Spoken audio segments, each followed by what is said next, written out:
Hello, hello. Good morning, student.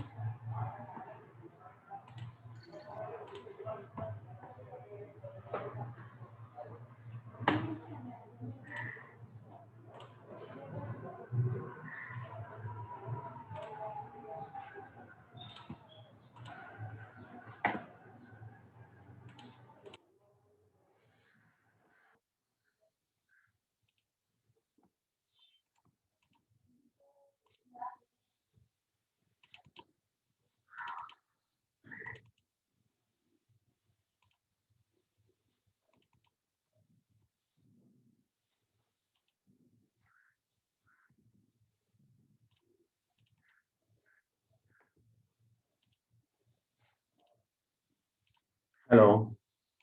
Good morning, student. Hello,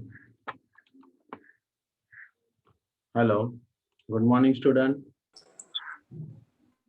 Good morning. Okay. Okay. Good morning, sir. Okay, let's continue now today's Enterprise Java. Okay. So welcome back, Dr. Babasaheb Ambedkar Mahavidyalaya, Vasai West, TYBSCIT, 5th SEM. Subject is Enterprise Java, presented by Assistant Professor Bipin P. Vaidya. So let's continue now. Already I shared Enterprise Java topic. Last time I completed second unit or first unit. Hello. Hello. Yes, sir. Second unit or first unit? I completed second unit, I think so. But see that now. That is a state management. I completed or first unit I completed.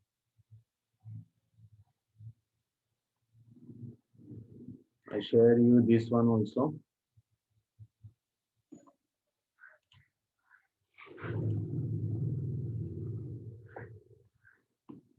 See that now.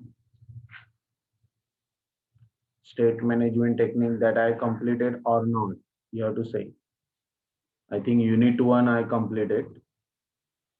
यहाँ पे 1 to 26 state management नहीं हुआ है क्या? ये student, hello hello hello hello hello hello, कोई reply नहीं कर रहे हैं. Hello. Yes, sir. Yes, sir. हाँ, आपका सेकेंड यूनिट हुआ है कि नहीं हुआ थ्योरी के लिए? आपका प्रैक्टिकल सेशंस कंप्लीट हुआ है? थ्योरी की बात कर रहा हूँ. Okay, let's continue now. State management techniques. Okay, it was request dispatcher, cookies, session, working with files, and working with non-blocking input out. You see that now. Request dispatcher. So this is a very important thing in a client and server side scripting in web applications. When you give the request to the server, so request fulfilled by the server and server response given to the client using many interfacing parts, and one of the interface is a request dispatcher interface. So it is dispatching the request to another resource, and it may be HTML, Servlet, or JS. That means it will send a file, but it is not a normal file text document. It was sent by the HTML or Servlet or JS. So this interface also used to include the content of another resource. So it is one of the way of servlet collaboration. So हम लोग servlet collaboration बोलते हैं, मतलब client and server related file. It was directly automatically will execute when you request on the some of the some of the server, last fish server, and then server directly responds to the client. So there are two methods in a request dispatch interface. So it provides the two methods, one public void forward and एक public void include. हम लोग का ये सब कुछ हो चुका है प्रैक्टिकल में. We just go through the theory. Okay. So forward method is the what? We want to send the data to the server. So forward हम लोग का जो भी request है, we are sending that request content to the server, तो servlet request यहाँ object बनता है रिक्वेस्ट, सर्वलेट रिस्पॉन्स, बट यहाँ पे अभी HTTP सर्वलेट रिक्वेस्ट आता है, HTTP सर्वलेट रिस्पॉन्स आता है, because we are using NetBeans and GlassFish. So there are throws, that is the exceptional part it is there. If there are some of the error and exceptional handling program is there, so they throw the error message through this servlet exceptional handling object, या Java input output IO exceptional handling object. So this is a method, forward method, send the data to the server. Request कहाँ पे भेजेंगे? Forward से server के पास. और include से we are including in our client computer. So include method just forward क्या करता है? Servlet के पास भेजता है, तो forward a request from servlet to another resource. But यहाँ पे it include the content of the resource to the JSP or HTML file. हम लोग के पास वो HTML file से response आता है. Server send the response, servlet file response send करेगा again back to client, but कहाँ से? Through servlet, through JSP, through HTML pages. तो यहाँ पे वो include बोलते हैं. तो यहाँ पे भी वही same object आएंगे, HTTP servlet request, request, HTTP servlet response, response, and same, but method आएगा include. Is it clear? Yes. Hello student. Yes, sir. Okay. Then next one, request dispatcher application. इसके लिए हम लोग कौन से application use करते हैं? In this application we are going to validate the password. जैसे हम लोग validate login करते हुए password validation होता है. If password is correct, it will forward the request to welcome server. मतलब अगर हमारा पासवर्ड करेक्ट रहेगा तो आपको लॉगिन इनबॉक्स के अंदर, जैसे हम लोग देखो लॉगिन करते हैं गूगल लॉगिन, तो भी आपको जब लॉगिन का पासवर्ड यूजर करेक्ट होगा तब वो it forward a request to the inbox, तो आपको ईमेल दिखाई देता है, ड्राइव दिखाई देता है, अदर कंपोनेंट टूल्स दिखाई देते हैं. तो Google give the many tools. Okay, ऐसा नहीं है गूगल में यूट्यूब आ गया, सब कुछ बहुत सारे, आपने खाली गूगल ईमेल देखा हो, और गूगल जब 9 डॉट्स होते हैं उसके अंदर बहुत सारे एप्लीकेशन होते हैं. So we can this is called request dispatcher application. तो वेलकम सर्वलेट ओपन हो जाएगा. अदरवाइज अगर आपका पासवर्ड इनकरेक्ट होगा, यूजर इनकरेक्ट होगा, तो it will show an error message. In this application we are checking for hard coded information. थोड़ा सा हार्ड कोडेड इंफॉर्मेशन चेक कर रहे हैं. हार्ड कोडेड मतलब क्या? उसके अंदर का हम लोग चेकिंग करते हुए अंदर के डेटाबेस में if your user and password is correct then only, तो डेटाबेस के साथ रिलेटेड होता है या अंदर के कोडिंग के रिलेटेड होता है. So in this example we can see that कि यहाँ पे हम लोगों ने एग्जांपल में index.html input by the user किया था, फिर login page Java file, if password is correct it will forward to the welcome, फिर वेलकम पेज ओपन हुआ था वो इट सेंड अ मैसेज, और web.xml that is deployment descriptor file that contain the information about the servlet. तो ये इस तरह उन्होंने लेआउट में बताया हुआ है. This is flow chart they are showing over there कि आप बता रहा है कि आपका ये स्क्रीन था, वो लॉगिन स्क्रीन था. अगर आपका यूजर नेम और पासवर्ड वैलिडेट होता है, यानी कि it is true, it is valid and true, yes, तो वो फॉरवर्ड करेगा welcome servlet, welcome user name. अगर नहीं है तो अगेन गो बैक और एक मैसेज आएगा इनकरेक्ट यूजर नेम और पासवर्ड, एंड वही लॉगिन स्क्रीन में आप इंक्लूड हो गए. इंक्लूड मतलब उसी फाइल के अंदर बैक टू पैवेलियन जो index.html में पहले था वही आपको दिखाई दे. So this is the example of that. Already हम लोग ने ये एग्जाम्पल किया हुआ है, तो इसके लिए वो हम लोग को देखने की भी जरूरत नहीं है. This example we have done because ये बोर्ड का ही एग्जाम्पल था हमारा request dispatcher. Yes student, hello. Yes, sir. या सो इस रिक्वेस्ट डिस्पैचर में देखो यहाँ पे उन्होंने पहले HTML में देखो, अभी मैं जस्ट 2 मिनट में रिवाइज कर रहा था, फॉर्म बनाया हुआ है, नेम और एक टेक्स्ट बॉक्स लिया है that is enter your user name, फिर पासवर्ड, इनपुट टाइप पासवर्ड लिया है, दोनों के नाम देखो, name user name, that is very important, identity of the object, फिर सबमिट बटन दिया है, लॉगिन फॉर्म, ये HTML हुआ that is index.html. When you click on that login button, जैसे यहाँ लॉगिन बटन पे क्लिक किया, it go for the validation part through the servlet. क्योंकि हम लोग ने एक्शन में, आप देख सकते हो एक्शन में सर्वलेट 1 यानी कि पहला फाइल जो लॉगिन पेज डॉट जावा है वो आया. वहां पे क्या हुआ है, तो वहां पे उन्होंने क्या किया हुआ है, तो वहां पे पहले पैरामीटर वैल्यूज लिए हुए, that is from text box की जो वैल्यू है वो स्टोर की है. तो they are taking the variable n is equal to request dot get parameter user name, तो ये स्ट्रिंग में वैल्यू स्टोर हो रहा है. वैसे पासवर्ड स्टोर हो रहा है, p is equal to request dot get parameter pass, और फिर चेकिंग हो रहा है p डॉट इक्वल्स यानी कि object p dot equal servlet यानी कि आपका पासवर्ड अगर सर्वलेट है, सर्वलेट आपने एंटर किया, वैसे रिक्वेस्ट डिस्पैचर से आरडी, एक मिनट साची, ए साची,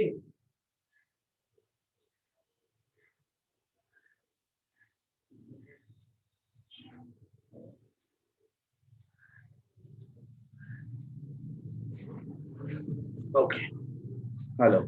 So request dispatcher RD is equal to request dot get request dispatcher servlet यानी कि आपको दूसरा फाइल को आपको लिंक कर रहे हैं, मतलब यहाँ से हम लोग we are giving the request, अगर आपका पासवर्ड करेक्ट होगा तो you jump to this file another Java file that is servlet file, servlet 2, पहले सर्वलेट 1 बताया था, ये servlet 2 file. Forward RD forward request और रिस्पॉन्स के लिए, so we are just forwarding, यहाँ फॉरवर्ड हो रहा है, आरडी फॉरवर्ड मतलब request dispatcher forward that file for request and response. Else अगर आपका पासवर्ड इनकरेक्ट हुआ तो आपको मैसेज आना चाहिए out dot प्रिंटल incorrect user name और पासवर्ड, वो मैसेज आ जाता है। और अगेन रिक्वेस्ट डिस्पैचर हम लोग क्रिएट कर रहे हैं, लेकिन क्रिएट क्या कर रहे हैं हम लोग, उसी फाइल index.html को रिक्वेस्ट कर रहे हैं, यानी कि उसी फाइल को रिक्वेस्ट कर रहे हैं, rd is equal to request dot get request dispatcher and then include, forward की बदले इंक्लूड, उसी फाइल में आपको वो इंक्लूड मतलब उसी फाइल के अंदर आपका रिस्पॉन्स आना चाहिए, request and response. So rd dot include request dot, यानी कि आपका जब तक पासवर्ड करेक्ट नहीं होता वही स्क्रीन आपको बार बार दिखाई देती है, जब आपका पासवर्ड करेक्ट होता है तब आपको वेलकम यानी कि सेकंड सर्वलेट, एक्चुअली इसका नाम इधर सर्वलेट 2 नहीं आना चाहिए, यहाँ पे आना चाहिए था वेलकम पेज, और यहाँ पे भी सर्वलेट 1 नहीं आना चाहिए, यहाँ पे आना चाहिए था लॉगिन पेज, ठीक है। देन ऑल्सो वेलकम पेज आने के बाद वेलकम में आपको जस्ट क्या करना है, यूजर नेम लेना है और वेलकम प्लस एन लिया, n is equal to request dot get parameter user name और वेलकम प्लस यूजर नेम, तो वेलकम के साथ आपका यूजर नेम दिखाई देगा। This is a simple file they are using for request dispatcher. Are you understand? Are you? Yes. Yes, sir. हो गया, समझ में आया रिक्वेस्ट डिस्पैचर क्या होता है? Okay Yes, sir. ओके, तो आपने प्रैक्टिकल में देखा होगा, मैं थ्योरी क्यों ले रहा, थ्योरी में भी वही प्रैक्टिकल का एग्जांपल है, बट उसके साथ साथ थ्योरेटिकली बताया है व्हाट इज रिक्वेस्ट, इंक्लूड क्या होता है, फॉरवर्ड क्या होता है, this is all. Now next, in request के अंदर आपको कुकीज आते हैं, कुकीज आपको पता है, अभी आपको सपोज कुकीज के बारे में शॉर्ट नोट लिखने आए, you have to write all that things, cookies के बारे में बराबर थी ये सारी चीजें लिखनी पड़ेगी। Cookies is a small piece of information that is persisted between the multiple client requests, यानी कि कुकीज एक छोटी इंफॉर्मेशन शोर करता है, जैसे आपका यूजर नेम, अभी देखा यूजर नेम, पासवर्ड, वो आपको पासवर्ड हिडन होता है, यूजर नेम आपको कंटेंट के हिसाब से आप यूज कर सकते हो। It is a small piece of information that is persisted between multiple client request, जितनी भी क्लाइंट की रिक्वेस्ट आती है उतनी रिक्वेस्ट को एक छोटी छोटी इंफॉर्मेशन स्टोर करता है, छोटी मतलब एक value, one word value, two word value, ज्यादा डिस्क्रिप्शन नहीं स्टोर करेगा, बट कुकीज पूरा सारे पेज का नहीं करेगा, आपको जो small information, multiple client request, जितने भी रिक्वेस्ट आएगी उतनी सारी। So cookies has a name, single value and optional attributes such as comment, path, domain qualifiers, maximum age, version number, ये भी एक्सप्लेन करा। इसका मतलब डॉक्यूमेंट में जितने भी कमेंट्स है वो हम लोग डिस्प्ले कंटेंट की तरह यूज करें, path, location of the file, even क्वालिफायर्स, domain क्वालिफायर्स होते हैं, डोमेन क्वालिफायर मतलब आईपी एड्रेस के क्वालिफायर्स होते हैं, वो सब आ सकते हैं। और उसके साथ साथ वर्जन नंबर मतलब आपका सॉफ्टवेयर का वर्जन कौन सा यूज हो रहा है, ये सारी चीजें आप स्मॉल इंफॉर्मेशन एक कुकीज में एक सिंगल वैल्यू की तरह स्टोर होती है। So by default each request is consider as a new request, यहाँ पे जितने भी रिक्वेस्ट आप कुकीज में डालोगे वो न्यू रिक्वेस्ट करके ही कुकीज यूज करेगा। So in cookies technique we add the cookies, इसलिए हम लोग को ऐड करना पड़ता है, कुकीज में ऐड मेथड होता है, तो add the cookies with response from the server. So cookies is stored in the catch of browser and after that if request is sent by the user, यहाँ बताया हुआ है cookie is stored in a cache of browser, यानी कि browser की cache memory मतलब history, browser की history में स्टोर है। इसलिए आप देख सकते हो, आप कभी कभी यूजर नेम वापस डालने जाते हो तो अगर आप जस्ट फर्स्ट 2 कैरेक्टर डाला कि ऑटोमेटिक यूजर नेम दिखाई देता है, इसका मतलब वो कुकीज के हिस्ट्री में कैच मेमोरी में क्या हुआ है स्टोर। कभी कभी आप पासवर्ड भी सेव करके इस ब्राउजर में रख सकते हो, तो आपको पासवर्ड भी डालने की जरूरत नहीं। इसको बोलते हैं कैच मेमोरी के ब्राउजर में कुकीज वैल्यू स्टोर हुआ है। After that if request is send by the cookies added, और अगर उसके अंदर और इंफॉर्मेशन जैसे ऐड होती रहेगी, अगर नया यूजर नेम डाला तो वो भी इंफॉर्मेशन नया यूजर उसमें दिखाते हैं। आप देखते हो जीमेल जब ओपन करते हो तो ऐड अनदर अकाउंट वो कुकीज में ही स्टोर होता है। So this is recognise the user as the old user. Then browser यहाँ पे दिखाया हुआ है, रिक्वेस्ट दी हुई है, सर्वर के पास वो रिक्वेस्ट जाती है, रिस्पॉन्स प्लस कुकीज रिस्पॉन्स होता है। जो भी रिक्वेस्ट कुकीज के साथ होती है रिक्वेस्ट, वो रिस्पॉन्स हम लोग को उसी कुकीज के साथ रिटर्न करता है। तो there are kind of cookies. Cookies के दो टाइप दिए हुए, non persistent and persistent. What is persistent and non persistent? देखो पहले सबसे पहले non persistent, it is valid for single session. आप एक ही पेज का कर रहे हो, सिंगल सेशन करेगा, it is remove each time when the user close होगा। जैसे ब्राउजर क्लोज होगा ऐसे ही हम लोग सेटिंग्स कर सकते हैं। जैसे ब्राउजर क्लोज हो गया आपकी हिस्ट्री क्लियर हो जाती है, यानी कि सेशंस में वो कुछ भी कुकीज की वैल्यू स्टोर नहीं रहती। पासवर्ड, अब आप बोलते हैं ना पासवर्ड सेव करके रखना है, क्या मैसेज आता है, नेवर करते हो, इसका मतलब हम लोग को पासवर्ड सेव करके रखना नहीं है। तो non persistent cookies, after closing browser cookies values will remove.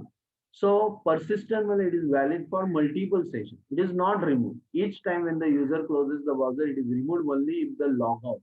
जब आप लॉग आउट करोगे, आपने कभी जीमेल आपका ओपन किया होगा और आपने लॉग आउट नहीं किया, नेक्स्ट टाइम उसी पीसी में अगर मैंने जीमेल चालू किया तो पहले वो चालू हो जाता है जो ईमेल ऑलरेडी एग्जिस्टिंग है। तो इसका मतलब वो कुकीज क्या करता है, persistent. Persistent, it is not removed until you are clicking on the logout button. Clear? Persistent, non-persistent. समझ में आया? Yes, student. Hello. Yes, sir. Yeah. Now advantages. Simplest techniques for maintaining the state. Cookies are मतलब इसमें cookies में आपके value easily state values हम लोग ले रहे हैं, कंटेंट के स्टेट वैल्यू मेंटेन इजीली कर सकते हैं। और cookies are maintain at the client side ही होता है। डिसएडवांटेज ये है, it will not work if the cookie is disable from the browser. अगर ब्राउजर के हिस्ट्री से हम लोग ने क्लियर किया, कैच क्लियर किया, पूरा सिस्टम में कैच क्लियर हिस्ट्री कर दिया, तो आपको वो डिसएडवांटेज यही है कि आपको वो कुकीज की वैल्यू वापस देख नहीं सकते। Only textual information can be set, और यहाँ पे इमेज या अदर कोई टेबल या ऐसा कुछ भी नहीं, only textual information can be set in the cookie object. Okay, next, where cookies are used. Cookies कहाँ पे यूज होता है? Java Servlet और HTTP cookie class provide the functionality of using cookies. It provide a lot of useful method for cookies. Cookies के method दिए हुए, cookie simple भी दे सकते कंस्ट्रक्ट करने के लिए, अदरवाइज पैरामीटर में दो वैल्यू आते हैं, string name and string value, और मेथड में set max age, get name, get value, set name, set value, इस तरह के आपको आएंगे। गेट नेम, सेट नेम, आपको नेम सेट करना है तो वो नाम सेट कर सकते हो, वैसे अंदर से वैल्यू लेना है तो गेट वैल्यू कर सकते हो, गेट सेट वैल्यू करना है तो सेट वैल्यू कर सकते हो। और उसका एक्सपायरी मतलब सेट मैक्सिमम एज, अगर मुझे वो कुकीज जैसे आफ्टर अगर आपने वो जैसे कोई साइट ओपन करके रखा है और यूज नहीं किया, ऑटोमेटिकली इट विल एक्सपायर और मैसेज आता है page can not be display, उसको बोलते हैं मैक्सिमम एज। वैसे ही यहाँ पे maximum age of cookies after 1 day 2 day या 1 वीक आपको क्या करना है, क्लियर हिस्ट्री करना है, ऐसा सेटिंग रखा हुआ है एंटीवायरस में वगैरह, तो automatically it will clear the cache. Okay, next, उसके अंदर मेथड्स, ये add cookie, it is the main method of that cookie add करने के लिए। तो ऐड कुकी आप ये मेथड यूज होती है। और एरे में भी एक कुकी से ज्यादा कुकी होते हैं, तो एरे में भी आप कुकीज ले सकते हो, कुकीज की वैल्यू स्टोर कर सकते हो एरेज में। गेट कुकीज मतलब उतनी कुकीज की वैल्यू रिटर्न हो जाए। क्लियर? यस स्टूडेंट, चलो एग्जाम्पल देख लेते हैं। फॉर्म एक्शन देखो, यहाँ पे एंटर यूर नेम दिया हुआ है और गो किया हुआ है जस्ट, और फर्स्ट सर्वलेट को एक्शन दिया हुआ है। So we are inputting the one enter your name, one text box. When you are entering the name and click on the go button, it will just send a message to the first servlet, और first servlet में parameter value आएगी, लेकिन वहां पे आप देख सकते हो अभी टू पोस्ट, आपको डू प्रोसेस नहीं आया, डू पोस्ट। डू पोस्ट मतलब we are sending the data to the server and post मतलब वहां से रिस्पॉन्स आने वाली फाइल हम लोग क्रिएट कर रहे हैं। ट्रैक रिस्पॉन्स डॉट ये दिया हुआ है, प्रिंट आउट दिया हुआ है, लेकिन यहाँ इंपॉर्टेंट थिंग पैरामीटर वैल्यू हम लोग ने लिया है and same get parameter user name, text box का नाम है हमारा यूजर नेम और वही नहीं आया हम लोग ने यूजर नेम। यहाँ से वेलकम वही यूजर नेम दिखाएगा, लेकिन इस यूजर नेम को हम लोग को स्टोर करके रखने के लिए हम लोग कुकी क्रिएट कर रहे हैं। So this is the method to construct the cookie. Cookie ck is equal to new cookie, नया कुकी बना रहे। कुकी में लिख रहे एक नाम दिया यू नेम कॉमा और वैल्यू स्टोर किया n, फिर उसके बाद रिस्पॉन्ड डॉट एड कोई ck, क्योंकि ये कुकीज का नाम है ck, ओके ck करके नाम है।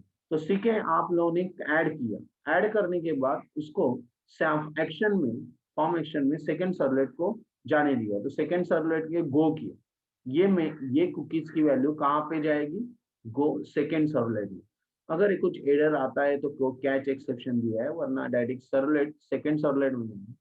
सेकंड सर्वलेट में भी कुकीज को ऐड करना है एरे के, तो कुकी का एरे बनाया है, ck एरे बनाया है, request dot get cookies, get cookies मतलब take the values from the cookies, hello plus ck 0, यानी कि पहला वाला वैल्यू आपको ले रहे हैं 0 डॉट गेट, नेक्स्ट वैल्यू आएगा तो 1, सेकंड वैल्यू आएगा तो 2 3, ऐसे वो इंडेक्स की वाला एक एक वैल्यू जिसके अंदर स्टोर करें and then it will be display.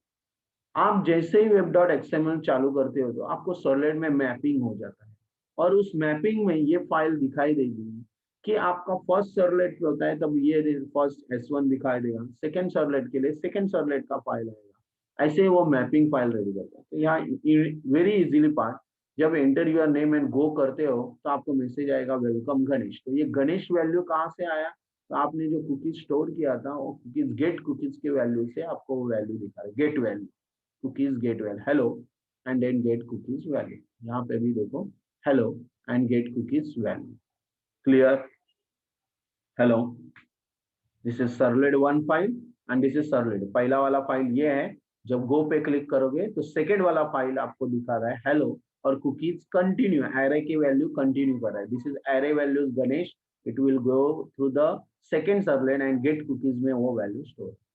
Clear, yes student? Yes, sir. Okay. Yes, sir. Now dynamically changing the color of the page, एक मैसेज सर्वलेट के थ्रू हम लोग बैकग्राउंड कलर चेंज डायनामिकली करना चाहते हैं, तो उसके लिए उन्होंने सही एक प्रोग्राम बनाया हुआ। तो see that now program form action new servlet method was same input type text name colour, आप कोई भी कलर का नाम ले लो, गो करो, गो करने के बाद आपको यहाँ पे वो बैकग्राउंड कलर चेंज करना है। तो आप देख सकते हो बॉडी के अंदर बीजी कलर में यहाँ पे प्लस जी करके दिया हुआ है। व्हाट इज दैट जी? जी मतलब request dot get parameter from text values, ये टेक्स्ट बॉक्स का नाम है कलर्स करके, आप देख सकते हो कलर्स करके टेक्स्ट बॉक्स का नाम है, वही वैल्यू वहां पे स्टोर हो जाती है जी के अंदर, और जी की value BG colour is equal to G plus G, देखो याद ही है प्लस जी, तो वो वैल्यू आती है और वो डायनामिकली हम लोग वो कलर चेंज कर रहे हैं। तो जो कलर्स आप इधर दोगे रेड, गो करोगे तो वो रेड चेंज होगा। इस तरह सिंपली रिक्वेस्ट पैरामीटर के थ्रू हम लोगों ने वो वैल्यू सर्वर गो करके स्टोर करके आपको दे दिया। That is called dynamically changing, very easy program. अगर आपको ये 5 मार्क्स के लिए भी, क्योंकि हर एक यूनिट में एक एक प्रोग्राम आएगा आपको लिखने के लिए, तो उसके लिए आपको फायदा होगा कि अगर प्रोग्राम लिखने आया तो ओनली प्रोग्राम लिखोगे तो आपको डायरेक्ट 5 मार्क्स, अगर करेक्ट प्रोग्राम है तो किधर भी मार्क्स आपके जाने के चांस नहीं। Next, after cookies next point is session. आपके कुकीज के बाद क्या आता है? सेशन आता है। तो what are the session? So sessions are simply means a particular interval of a time. There are 2 types of session, यानी कि सेशन क्या करता है, अभी आपको सेशंस और इसमें फर्क क्या समझ में आएगा। कुकीज में कुकीज क्या करता है कि आपका सिंगल वैल्यू और small information, piece of information store करता है। सेशन पूरे पेज की इंफॉर्मेशन स्टोर करता है। तो session simply means a particular interval of time, यानी कि आपको टाइम ही नहीं, 10 सेकंड के लिए वो या 15 सेकंड के लिए, 20 सेकंड के लिए वो साइट आपने चालू की तो वो चालू रहेगी, आपने यूज नहीं किया तो भी वो इंफॉर्मेशन उधर ही दिखा। आपने कभी देखा होगा आपने कभी डायरेक्ट गूगल क्रोम चालू किया तो आपको बाय डिफॉल्ट पहले वाला साइट ओपन होगा।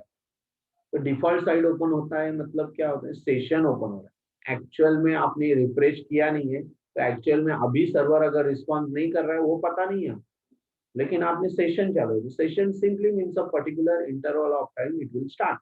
जो भी इंफॉर्मेशन आपके अंदर जो शो है वो आपको दिखा रहे हैं। तो पर्टिकुलर इंटरवल, सेशन का मतलब ही यही है कि इंटरवल ऑफ अ टाइम। आप बोलते हैं ना अभी afternoon session, that is not afternoon time, morning session that is morning time. वैसे ही यहाँ दिया है, लेकिन यहाँ सेशन में दो टाइप दिए, एक स्टेटफुल सेशन और एक stateless session. stateful session, it creates a channel between client and server. So आपको ये क्लाइंट और सर्वर के बीच में एक चैनल है, चैनल मतलब मीडिया।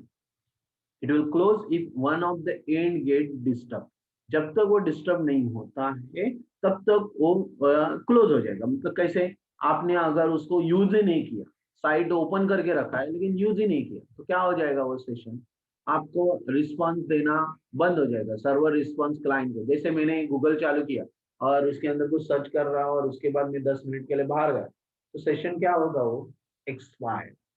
उसी को बोलते हैं session, stateful session. It creates a channel between client and server, but session will be closed if one of the end get disturbed. And they need to be re-authenticate again. आपको re-authenticate कर सकते हैं, कभी refresh button पे click करो, अगर वो response दे रहा है, घूमता है, आपको आइकॉन घूम रहा है, प्रोसेस हो रहा है, so it re-authenticate again to continue their process. इसी को हम लोग फाइल ट्रांसफर प्रोटोकॉल या SSS या Telnet, this are all the protocol. Secure socket layer का प्रोटोकॉल होता है या टेली नेटवर्किंग का प्रोटोकॉल होता है, ये सारे प्रोटोकॉल आपको बता रहे हैं कि स्टेटफुल सेशन है। अभी स्टेटलेस, एक बार मैंने एक साइट चालू किया था, कोई कोई साइट को ऐसे एक्सपायर नहीं होती, आपने एक बार साइट चालू किया ना, आप 10 मिनट के बाद भी आओगे, 10 मिनट के बाद भी आओ तो भाई it is authenticate, it maintains a token to do the further, authenticate है। आप वापस जैसे उधर आया, अगर पूछा तो पासवर्ड पूछेगा, पासवर्ड डालो तो वापस चालू हो जाए। जैसे हम लोग देखो, हमारा पीसी लैपटॉप बंद करते थे, यूजर ने वो चालू है, यूजर का पासवर्ड डाला वापस चालू हो गया, और जहाँ पे हम लोग का प्रोग्रामिंग चालू था, जो भी एप्लीकेशन चालू था, वो आपको दिखाई दे, दैट इज स्टेटलेस। लेकिन स्टेटफुल में क्या होता है, आप अगर 10 मिनट के बाद गए तो आपका पूरा पीसी रिस्टार्ट हो जाएगा, आपको पूरा नया चालू करना, इसको बोलते हैं state. Okay, so once the user, यहाँ stateless में once the user is authenticate, it maintains a token to do further process. So there is a no need to maintain any channel between client and server. यहाँ पे कोई भी channels या middleware बनाने की जरूरत नहीं, it is a stateless.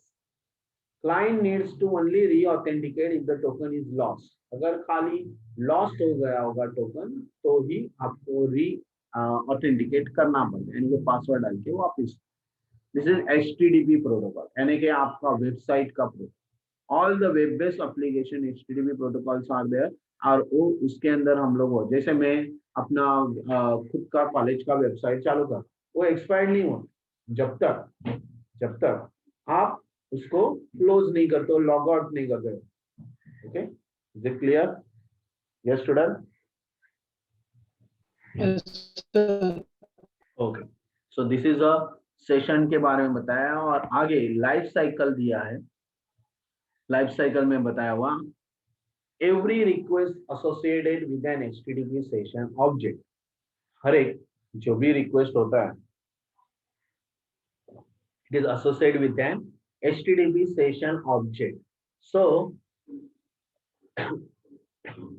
आपके सेशन ऑब्जेक्ट मतलब क्या, आप जो भी पेज ओपन करते हो, एक वेब पेज, पूरा का पूरा वेब पेज की कंटेंट, एक एक सिंगल वैल्यू पूरी वेब पेज के content, it is one of the object for the HTTP session. So it can be retrieve, वो रिट्रीव्ड होगा, यानी एक्सेस होगा, it is using get session option. मतलब आपको एक गेट सेशन मेथड दिया हुआ है जिसके थ्रू आप पूरा का पूरा वेब पेज वापिस देख सकते हो। It will available in HTTP servlet request. So it returns the current HTTP session as a day. आपने देखा होगा, आप YouTube का पाथ कॉपी करते हो, वापिस वो लिंक करता, अभी मैंने आपको लास्ट टाइम के सारे प्रीवियस वीडियो लेक्चर्स आपको लिंक करके दिए। किसी ने ओपन करके देखे? Hello hello. नहीं मिला। हाँ सर। हाँ कल सर देखा कल सर। मैंने सर बोलिए बोलिए बोलिए। देखा सर। देखा सर। Oh yes. तो उसके अंदर लास्ट प्रीवियस सेशन के जितने भी वीडियोस है एंटरप्राइज जावा के, वो मैंने चैनल्स बनाए, आपको दे दिए सारे। मेरे जितने मैंने दिए, मेरे बाकी लोगों का मुझे बताओ मत और पूछो भी मत। I am saying about my self, मेरे सब्जेक्ट के सारे वीडियोस मैंने दे दिए हैं। और सारे वीडियोस आप लोगों को लास्ट टाइम के जिसका भी किसी का सेशन मिस हुआ होगा तो वो वापस देख सकता है। Why? Because of that address. अभी वही हूँ आपको बताना। HTTP सर्वलेट रिक्वेस्ट, मेरा डेटा किधर स्टोर है? सर्वर के पास, सर्वर के पास। यूट्यूब सर्वर पे मैंने अपलोड कर दिया। तो अभी वो जैसे आप सर्वर के ऊपर लिंक के ऊपर क्लिक करते हैं, वो सर्वर से सेशन सेशन ओपन करके दे रहे हैं। समझ में आ रहा है? तो HTTP session associated with this request or there is no current session. So session can be uniquely identified. उसको आईडी दिया गया है, उन्होंने सर्वर को गेट प्रोसेस करने के लिए वो आईडी दिया है। और उसी आईडी के थ्रू, लिंक के थ्रू, आपने देखा होगा लास्ट में नंबर होता है और नंबर का आईडी है। और जब आप उस आईडी के ऊपर, लिंक के ऊपर क्लिक करते हो तो it gives the session ID as a string and one session is created, store the data in a session and lastly invalidate session. अगर मैंने यहाँ से डिलीट कर दिया, लिंक डिलीट हो गया मेरे से, ओके, यूट्यूब चैनल, तो आपको दिखाई देगा क्या वो सेशन? भले आप उधर क्लिक करते रहोगे, दिखाई देगा? नहीं दिखाई देगा। इसका मतलब यहाँ पे उन्होंने वही बताया, जैसे रिक्वेस्ट हम लोगों ने सर्वर पे स्टोर किया है, उसका आईडी स्टोर हुआ है और उस आईडी के थ्रू आप सर्वर से डेटा डायरेक्टली रिक्वेस्ट के थ्रू एक्सेस कर रहे हो। Okay, is it clear? Yes. Yes sir. Okay, so session trekking, इससे क्या हो सकता है? अगर आप क्या करते हो, बहुत सारे ट्रैकिंग रखना चाहते हो कि ये साइट किसने ओपन किया, किसने हैकिंग किया, किसने एप्लीकेशन मेरा ओपन किया वगैरह, session tracking. It is the way to maintain the state of an user. It is also known as session management. इसको सेशन मैनेजमेंट बोलते हैं। यानी आपको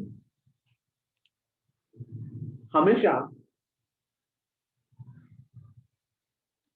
HTTP प्रोटोकॉल में एक स्टेटलेस और स्टेटफुल, स्टेटलेस प्रोटोकॉल में आपको क्या मिलता है? It is we need to maintain the state. State मतलब user, who is using your website, ये हम लोग को मालूम होना चाहिए। इसीलिए आजकल सारे वेबसाइट में लॉगिन प्रोसेस उन्होंने दिया है। जब तक लॉगिन नहीं करते हो आप अंदर के कंटेंट नहीं देख सकते। हाँ, वेलकमिंग पेज आपको दिखाई दे रहा है साइट पे जाने के बाद, लेकिन जब तक आप साइन अप या साइन इन नहीं करते हो तब तक आप उसके अंदर आप कोई भी कंटेंट देख नहीं सकते। तो उससे ईमेल आईडी, आजकल फेसबुक, गूगल या कोई भी ट्विटर, किसी का भी ईमेल आईडी रहेगा, उससे भी लॉगिन करना अलाउड करते हैं, उससे स्टेट मेंटेन कर सकते हैं। So session tracking techniques, each time user request to the user, server treat the request as a new request। वो नई रिक्वेस्ट समझते चलते हैं। जैसे हम लोग देखो बिल भरते हैं ना MSCB का, as a guest. As a guest मतलब क्या हुआ? नई रिक्वेस्ट। जब लेकिन लॉगिन करते हो तो लॉगिन में क्या होता है, आपके प्रीवियस रिकॉर्ड का भी पेज उसके अंदर स्टोर होता है और अभी का रिकॉर्ड का वो अपडेट ऐड कुकीज करके चालू रहता है। So we need to maintain the state of the user to recognize a particular user। उसको हम लोग पर्टिकुलर यूजर को रिकॉग्नाइज करना जरूरी, ताकि स्टेटफुल सेशन में, हाँ कैसे कि आपको पूरी तरह इंफॉर्मेशन ऑथेंटिकेट हो जाए। यहाँ कैसे ऑथेंटिकेट नहीं है तो भी आप इंफॉर्मेशन देख रहे हो, लेकिन उसको ट्रैक कैसे करें? तो इसीलिए स्टेटलेस में that mean each request is consider as a new request. वो नया रिक्वेस्ट समझ के चलता है। ओके, नई रिक्वेस्ट HTTP सेशन में वो क्या करेगा? नई request as a guest. It is not a Gmail या किसी अकाउंट से नहीं ओपन किया, एज अ गेस्ट चालू करता है, वो कंटेंट देखता है और बाहर आता है एज अ न्यू रिक्वेस्ट। तो ट्रैकिंग के वक्त नई रिक्वेस्ट समझ में आती है और नई रिक्वेस्ट से वो स्टोर। लेकिन अगर एक बार आपका लिंक चालू रहेगा तो नेक्स्ट टाइम आपको, जैसे आप वाईफाई चालू करो तो वाईफाई में भी देखो आपकी एक बार पासवर्ड डाला हुआ है, नेक्स्ट टाइम वो पासवर्ड डालने की जरूरत नहीं, और डायरेक्टली आप उस सेशन में अंदर आते हैं तो आपको वो तुरंत नेटवर्क चालू हो जाता है। दिस इज सेशन ट्रैकिंग, इसको बोलते हैं session trekking. It is maintaining the state of the user and is also known as the session management in server. Got it? Yes, student? Yes? Hello? Hello? हाँ sir. सो रहे हो क्या? हाँ sir, सुन रहे हो। Okay fine. तो उसका एक एग्जांपल दिया है, देखो एग्जांपल दिया है सर्वलेट सेशन में। पहला दिया है HTTP है, टाइटल स्लैश है वो दिया है, लेकिन फॉर्म एक्शन में देखो enter your user ID, you are entering the name, input reset and submit कर। When you click on submit नया सर्वलेट चालू हो जाता है। उसके अंदर भी हम लोग पैरामीटर लेके सेशन लेने वाले। तो यहाँ पे देखो कुकीज की जगह यहाँ पे HTTP सेशन दिया हुआ है, इसका मतलब उसके हेडर फाइल भी डिफरेंट रहेगा। HTTP सेशन सर्वलेट रिक्वेस्ट या दिखाई दे रहा है। इवन एनोटेशन दिया हुआ है, तो एनोटेशन में @ ये दिखाई दे रहा है, वो एनोटेशन पार्ट है, ठीक है। वो ठीक है, वो तो ऑटोमेटिकली नेटबीन्स में दिखाई देगा। लेकिन यहाँ पे हम लोगों ने सेशन क्रिएट कैसे किया है, देखो आफ्टर HTML है टाइटल और है यहाँ पे HTTP सेशन HS क्रिएट किया, request dot gate session true. इसका मतलब आपका सेशन स्टार्ट हो गया। गेट सेशन आपको वो रिक्वेस्ट कर रहे मुझे वो सेशन दिखाओ, तो HS इज न्यू, यानी कि मैंने बोला हर एक सेशन में वो न्यू रिक्वेस्ट करके देता है। HTTP session is always take the new request, तो वहां पे वही कंटेंट दिया HS इज न्यू। अगर नया रहेगा तो बॉडी का बैकग्राउंड कलर येलो, और स्ट्रिंग के अंदर वो जो टेक्स्ट बॉक्स की वैल्यू है txt नेम की, वो नेम में स्टोर हो जाए। Name is equal to request dot get parameter text name, और वही वैल्यू हम लोग यू नेम में स्टोर करेंगे। HS dot set attribute U name comma name, मतलब नेम की वैल्यू कहाँ स्टोर है, U name. Then HS dot set attribute visit, visit कितनी बार हुआ अपन लिखेंगे विजिट 1, और विजिट का भी वैल्यू रखेंगे, विजिट के अंदर 1 वैल्यू स्टोर हो जाए। और वेलकम, ये काम हो गया, सेशन क्रिएटेड, सेशन बना दिया। ओके, अभी सेशन बनाने के बाद आपको उस विजिट के नंबर को नेक्स्ट टाइम सेकेंड टाइम गए तो मैं नेक्स्ट टाइम 10 मिनट के बाद आया, क्लोज किया, नेक्स्ट टाइम आया ओपन किया, तो मेरा सेकेंड विजिटिंग क्या आना चाहिए, विजिट 2। वो विजिट 2 आने के लिए उन्होंने INT विजिट एक वेरिएबल ले लिया, और जो विजिट +1 जहाँ पे विजिट के अंदर जो वैल्यू स्टोर हुआ था उसी वैल्यू को लिया है HS dot gate attribute visit, और उसी वैल्यू को कन्वर्ट किया है, वो स्ट्रिंग की वैल्यू है ना, उसको कन्वर्ट किया इंटीजर डॉट पास INT +1। तो अभी आपका विजिट वैल्यू कितना होगा 2। थर्ड टाइम जाएंगे तो विजिट के वैल्यू में 2 था, 2 + 1 3, फोर्थ टाइम ऐसे करके इंक्रीमेंट होते रहेगा। और जो वैल्यू आप जितनी बार आप सेशन विजिटेड करोगे उतनी बार की वैल्यू यहाँ दिखाया, you are visited 1 time 2 time 3 time 4 time 5 time, और वही वैल्यू वापिस यहाँ पे सेट एट्रीब्यूट में स्टोर होगी प्लस विजिट। ओके, फिर योर सेशन आईडी, आपका आईडी सेशन के लिए हमने बोला था हर एक सेशन का एक सेपरेट प्रोसेसिंग आईडी होता है, तो गेट आईडी, उसका आईडी भी बता सकते। इवन हम लोग क्रिएशन टाइम, मतलब कभी बनाया था सेशन, कभी चालू किया था, कभी मॉडिफाइड किया था, so you are log in at new, ये आपका जावा के लिए डेट एंड टाइम दिखाने के लिए आपका ये क्या डेट मेथड है, new Java dot utility dot date HS dot get creation time, तो उसका टाइमिंग यहाँ पे दिखाई देगा, कभी उसने चालू किया था डेट एंड टाइम वो दिखाई। ये 3 चीजें, जैसे हमने लिखा एंटर यूजर आईडी 2, सबमिट, आपका you are visited how many time, 1 time 2 time 3 time, next time refresh करते जाओ उतनी टाइम ये नंबर विजिटिंग का चेंज होता ही रहेगा। आईडी चेंज होगा, आईडी आपका दिखाएगा, ये आईडी है आपका गेट आईडी, ये आईडी दिखाएंगे, और you are log in ID आए, कभी टाइमिंग डेट आपको दिखाएगा। Got it? Yes student? Hello, Yes, sir. Clear? Yes, Okay. sir. Next, उसके बाद नेक्स्ट पॉइंट्स आपका आता है, कुकीज हो गया, सेशन हो गया, रिक्वेस्ट डिस्पैचर हो गया, 3 पॉइंट हो गए।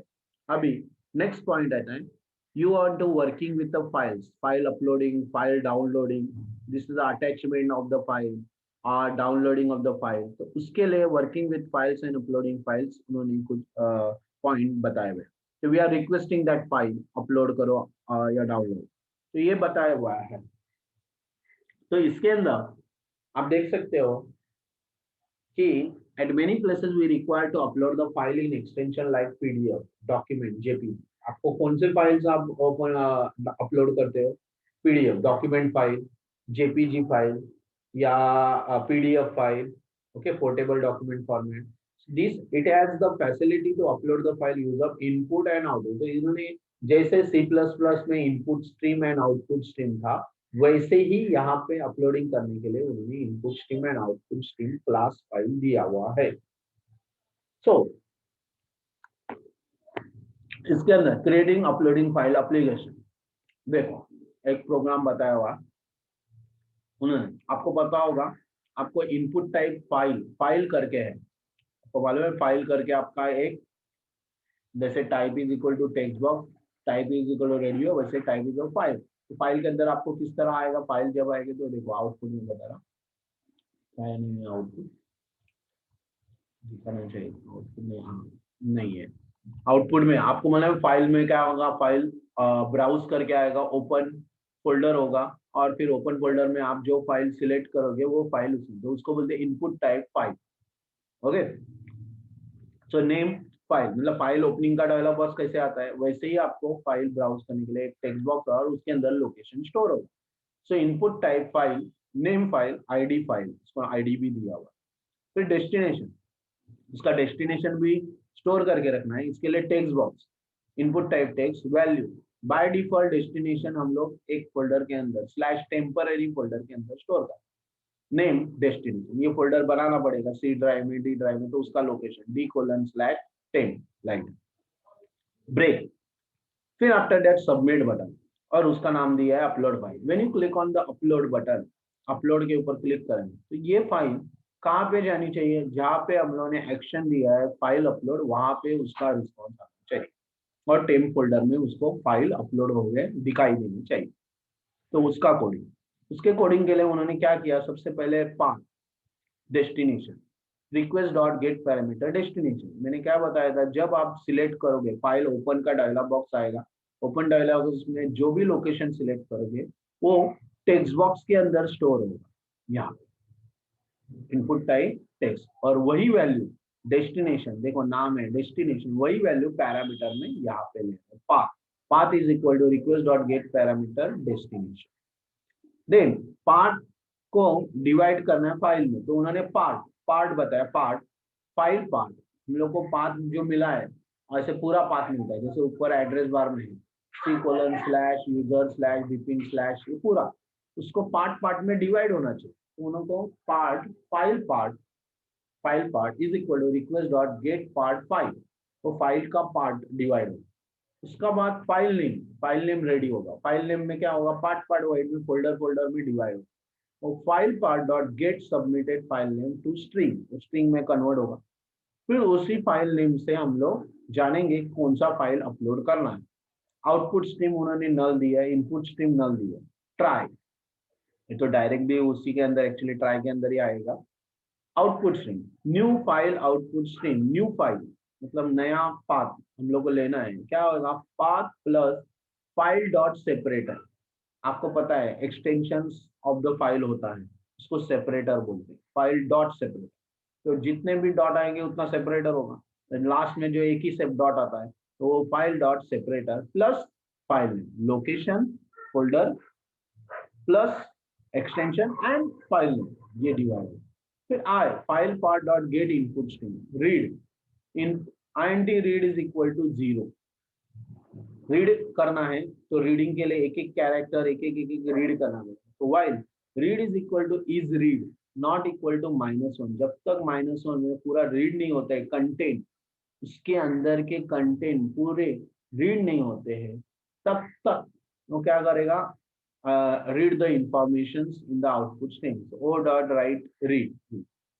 अगर कंप्लीट रीड हो गया, बाहर आ गया, तो फाइल अपलोडेड सक्सेसफुली मैसेज आ जाएगा और बाहर आ, got it? Yes student, hello hello hello hello, Yes, sir. Okay.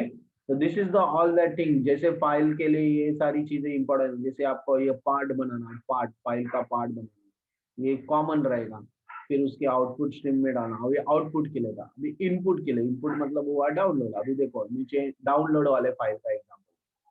Download में क्या होता है, आप क्लिक करते हो कोई पीडीएफ के ऊपर, तो डाउनलोड का ऑप्शन में, और नीचे डाउनलोड के बाय डिफॉल्ट फोल्डर विंडोज के डाउनलोड में चला जाता है। उसके लिए या file download, click here, hyperlink दिया, download file name sample dot PDF. जब सैंपल के ऊपर क्लिक करोगे तो ये सैंपल पीडीएफ फाइल डाउनलोड होगी, या एबीसी पीडीएफ फाइल डाउनलोड होने वाली, राइट? तो डाउनलोड होते ही एक्शन, डाउनलोड का एक्शन हम लोगों की इधर भी कुछ भी दिया नहीं, तो ये डायरेक्ट डाउनलोड है। ये डाउनलोड होते वक्त आपको कंटेंट तो आनी चाहिए कि कौन सा फाइल डाउनलोड होना है, क्या करना है। आप क्लिक करके डायरेक्ट डाउनलोड कर रहे हो, लेकिन यहाँ देखो ऑप्शन में यहाँ लिखा हुआ है download, this is your class file name. Okay, ये क्लास फाइल का नाम है download question mark file name is equal to size. Download में जो फाइल नेम रहेगा वो फाइल डाउनलोड होगी। Is it clear? ये डाउनलोड फाइल का नाम है। तो यहाँ पे डाउनलोड आप देख सकते हो ना, डाउनलोड सर्वलेट एक्सटेंस के अंदर आपके क्या दिया हुआ है, यहाँ रिक्वेस्ट लिया है file name, request dot get parameter file name. उनका फाइल नेम आप डाउनलोड कर रहे हैं सैंपल डॉट पीडीएफ, ठीक है। सर्वलेट कंटेंट्स कंटेंट ले रहे हैं, कंटेंट है servlet contents content gate servlet content. अभी इनपुट स्ट्रीम आया, देखो मैंने पहले बोला था आउटपुट स्ट्रीम था, अभी क्या आ गया, input. Input stream is contents dot get resource as a stream. हम लोगों को गेट रिसोर्स रिसोर्स लेना है, स्लैश प्लस फाइल नेम, जो भी फाइल नेम को डिवाइड होगा वो स्लैश स्लैश से डिवाइड रहेगा, फिर लास्ट में फाइल नेम मिलेगा। फिर रिस्पॉन्स डॉट सेट हेडर, उसको हेडर सेट करो। अटैचमेंट फाइल नेम आपको ऊपर भी आता है, कभी कभी डाउनलोड करते तो ऊपर आता नहीं से, attachment file download slash file name init. पूरे फाइल को जब तक रीड नहीं करता है तब तक वो क्या बोलते हैं, इनपुट स्ट्रीम क्लोज नहीं होगा। पूरा फाइल रीड करेगा, देन इनपुट स्ट्रीम क्लोज।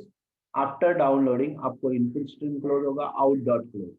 इतना ही फाइल है। इंपॉर्टेंट थिंग ये दो लाइन जो हम लोग हेडर, और हेडर भी क्यों, तो आप कौन सी फाइल डाउनलोड हो रही है वो यहाँ स्पेसिफाई दिखाता है, तो शो इन फोल्डर करके आप देख सकते हैं।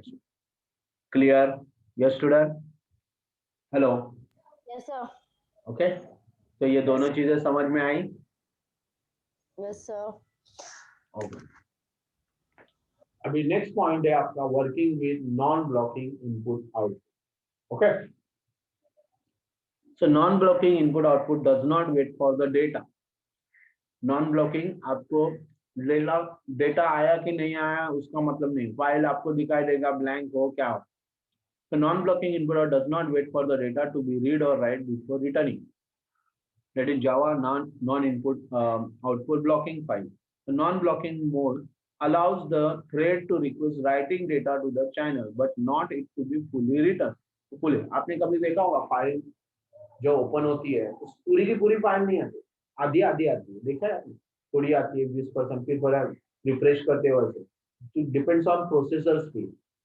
अगर मेरा सीपीयू का स्पीड कम रहेगा और 200 पेज है तो 200 के 200 पेज तुरंत नहीं आते, 5 पेज आते हैं, 10-15 ऐसे करके प्रोसेस होना चालू है 1 सेकंड के अंदर। तो वो प्रोसेसिंग पार्ट उसी को बोलते हैं नॉन ब्लॉकिंग इनपुट फाइल। तो नॉन ब्लॉकिंग इनपुट में Java NIO reading the data from channel until all needed data is in buffer. Okay, क्या बताए उधर?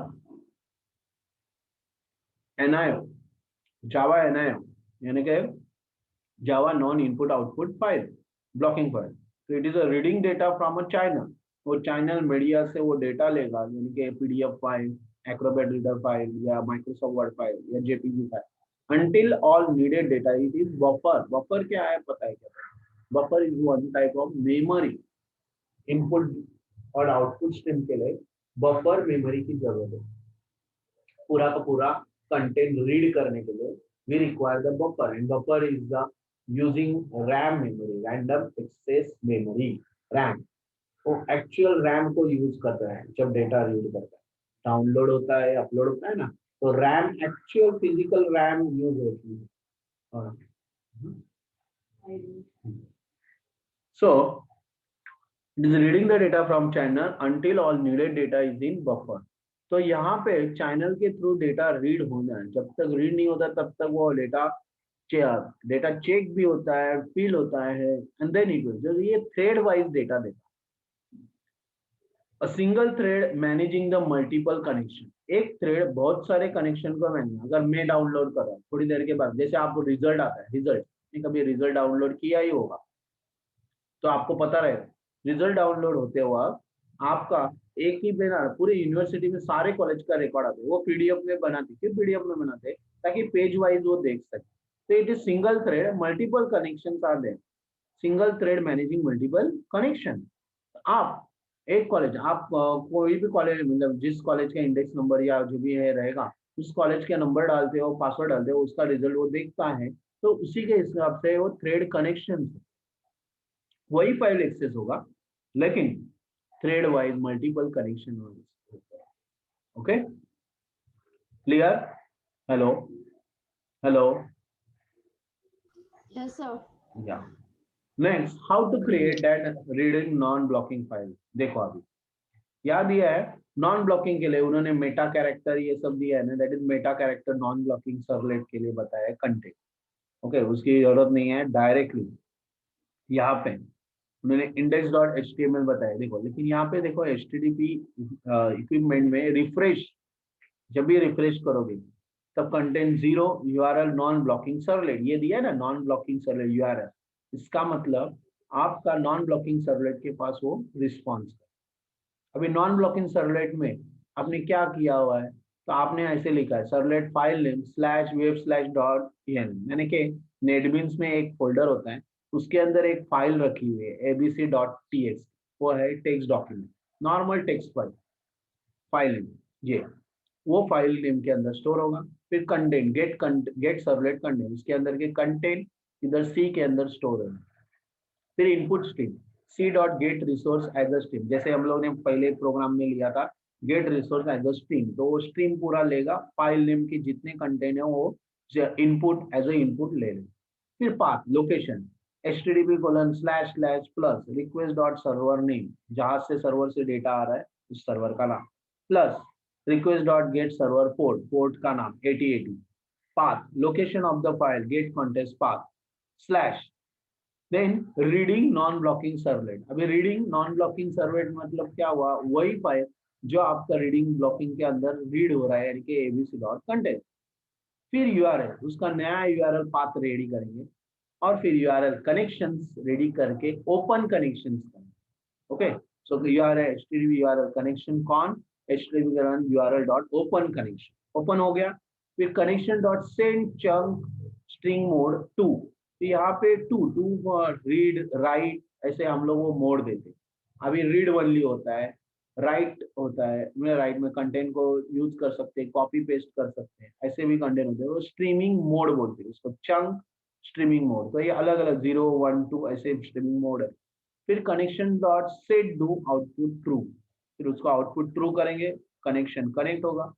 जब तक इनपुट नल नहीं होता है तब तक वो रीडर लाइन रीड करेगा, बफर मेमोरी लेगा, और बफर मेमोरी के through one of the line one line, एक एक लाइन, नॉन ब्लॉकिंग में क्या होता है अमल में, पीडीएफ में एक एक लाइन रीड होगा और एक एक लाइन डिस्प्ले होगा रीड, और इतना प्रोसेसर फास्ट है कि आपको पेज वाइज डेटा दिखाई देगा। पर टेक्स्ट इज इक्वल टू उन्होंने दिया break br dot read line, तो यहाँ बफर मेमोरी है, तो आप देख सकते हो buffer reader br new buffer reader in, यहाँ पे इनपुट स्ट्रीम के लिए बफर मेमोरी क्रिएट किया। फिर बफर मेमोरी में बफर राइटर लिया, क्योंकि राइट करना है, रीड करने के बाद राइट मतलब आउटपुट डिस्प्ले करना है, BW बफर राइटर ले लिया, और वो आउटपुट स्ट्रीम के साथ एक एक लाइन दिखा रहा है। स्लीप, आप देख सकते हो लाइन, अगर आपने ये प्रोग्राम रन किया ना तो आपको ना ऐसे आएगा, एक एक लाइन ऐसे 1 सेकंड रुकेगा, फिर दूसरा लाइन, तीसरा लाइन, जैसे फॉलो, जैसे रेनफॉल होता है वैसे थ्रेड और स्लीप होते होते दिखाई। एंड लास्ट में आउट डॉट फ्लश, फ्लश मतलब you want to flush the memory, delete all the memory जो प्रीवियस यूज हुई है, उसको आउट डॉट फ्लश करेगा और इस तरह बफर मेमोरी भी फ्लश करेगा और रीडिंग कंप्लीटेड करके मैसेज आया तो समझ जाने का मेरा पूरा डेटा है। इसी चीज के लिए हम लोग को रीडिंग लिसनर डॉट जावा की जरूरत होगी, यानी कि इम्प्लीमेंट्स इंटरफेस लगेगा। तो उन्होंने इंटरफेसिंग भी दिया, कहाँ लगा था हम लोग को वो इंटरफेस, यहाँ पे रीडिंग नॉन ब्लॉकिंग सर्वलेट दिखाया था, वहां पे हम लोग का लिसनर फाइल आया था। तो आप लोग को ये फाइल के थ्रू रीडिंग ब्लॉकिंग सर्वलेट के थ्रू एक रीडिंग लिसनर की जरूरत है और वो रीडिंग लिसनर यहाँ दिया हुआ है। ओके, दूसरा फाइल, नेक्स्ट फाइल। ओके, उसमें कुछ नहीं दिया हुआ है, एक फाइनल, एक्चुअली ये इसकी जरूरत नहीं है, ऑटोमेटिक आता है, इसकी कुछ भी जरूरत नहीं। नॉन ब्लॉकिंग में ये फाइल्स है ना अपने आप आते हैं। ओके, रीडिंग लिसनर और दूसरा कौन सा फाइल है, तीसरा रीडिंग ब्लॉकिंग सर्वलेट डॉट, ये फाइल हम लोग को क्रिएट करनी पड़ती है, वो भी राइट क्लिक करके रीडिंग में आ जाता है, इसको भी जरूरत नहीं है। ओके, तो ये हुआ हमारा फाइल रीडिंग, ये हमारा प्रैक्टिकल है। हाँ, ऑलरेडी ये प्रैक्टिकल है हमारा non blocking input output file, जो हम लोग देखेंगे। Okay, yes student, Yes, sir. Yes, sir.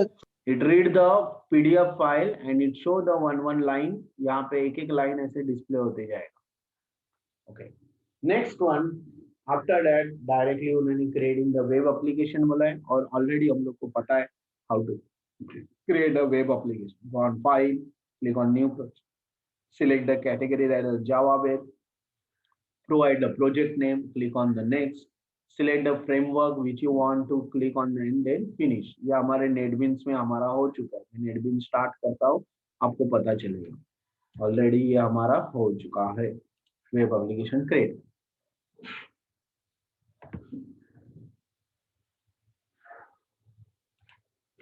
Then उसके बाद creating servlet, already creating servlet भी बताया है। Right click on the source package, then click on the new servlet, then after that select the category type servlet, click on the next, type the servlet name and click on finish। This is the way you can create the servlet response वाले। नहीं, आप लोग पता है application banana, file, new project, then click on Java Web, take the Java Web applications, after that click on next, select the project, type the project name, select the location, click on next, then select the server name, last piece server, then select the framework। frameworks में हम लोग को अभी JSF, Hibernate Struts अभी तक आया नहीं है, जब आएगा तब हम लोग देखेंगे। then click on finish, then we can see the JSP file। okay,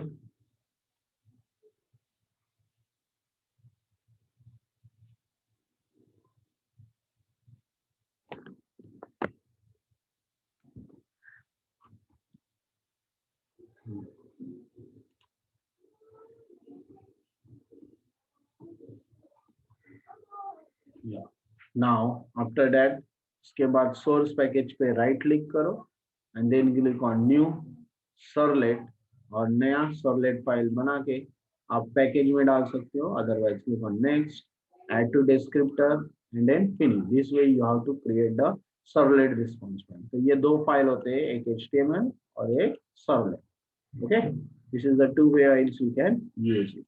चलो आगे जाते हैं। Retrieving the file, retrieve the file can be done using original input output package। आपको कोई भी फाइल्स रिट्रीव करना है, एक्सेस करना है, तो वी रिक्वायर द java.io.star, ये हेडर फाइल होती है। तो there are two typical input output model, एक स्ट्रीम ओरिएंटेड और एक ब्लॉक ओरिएंटेड।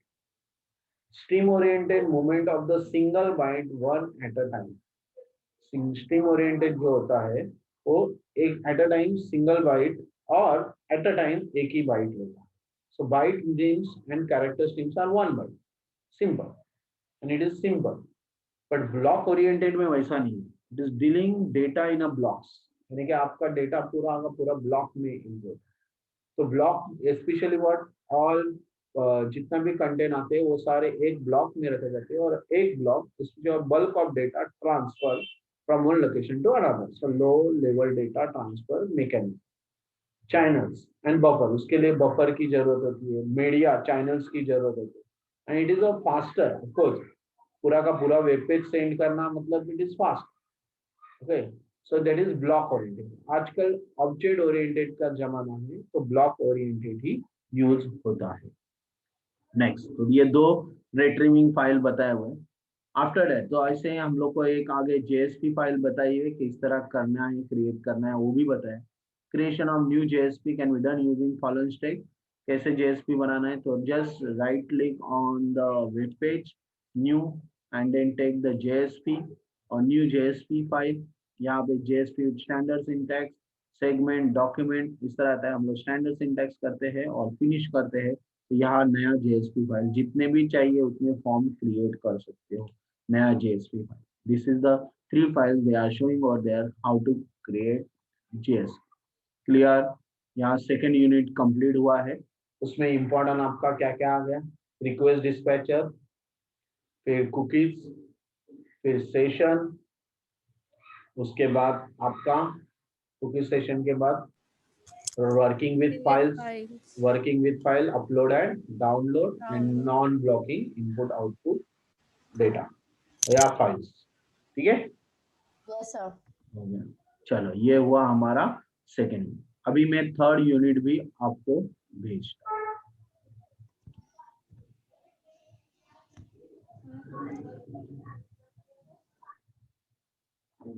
वेट,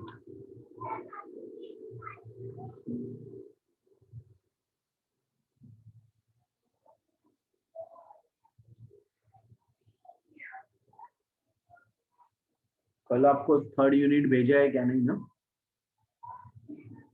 यूनिट 2 हुआ है आज, ये यूनिट 2 का भेजा, अभी यूनिट 3 का भेजता हूँ।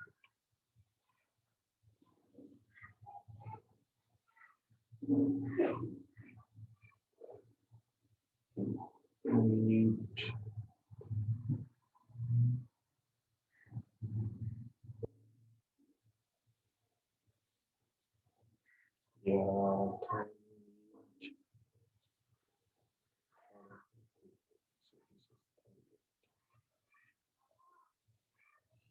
ये तो फॉर्म कर दो।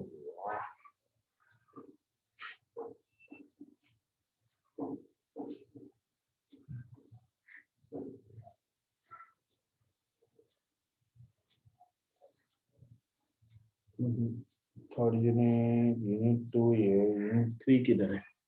Okay wait, I will see that third unit कौन सा है।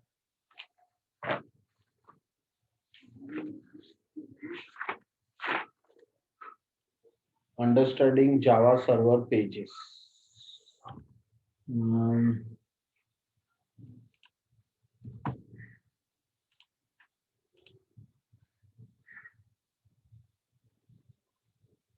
वन या अंडरस्टैंडिंग जावा सर्वर पेजेस।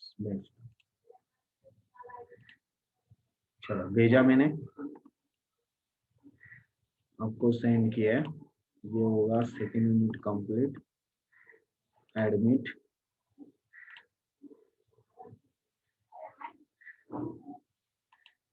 और ये हुआ थर्ड यूनिट। ठीक है, ये हुआ थर्ड यूनिट। चलो, थर्ड यूनिट में उन्होंने क्या क्या दिया? It is introduction to JSP, getting started with JSP, action element, implicit scope and EI expression, JSTL, that is a Java Server Pages Tag Library, JSTL। तो ये सारी चीजें थियरी में हम लोग को देखनी। ऑलरेडी जेएसपी पेज से हम लोग ये पूरे 4 यूनिट तक एक्चुअल में प्रैक्टिकल्स का पार्ट हमारा हो चुका है, बट उसके आगे के कंटिन्यू करने के लिए मैं थ्योरी क्यों कर रहा था कि आपको थ्योरी अभी लिखनी भी आएगी, ताकि हमारा अगर एग्जाम फटाफट आ जाता है तो हम लोग प्रिपेयर्ड, यानी कि यूनिट टेस्ट या व्हाटएवर।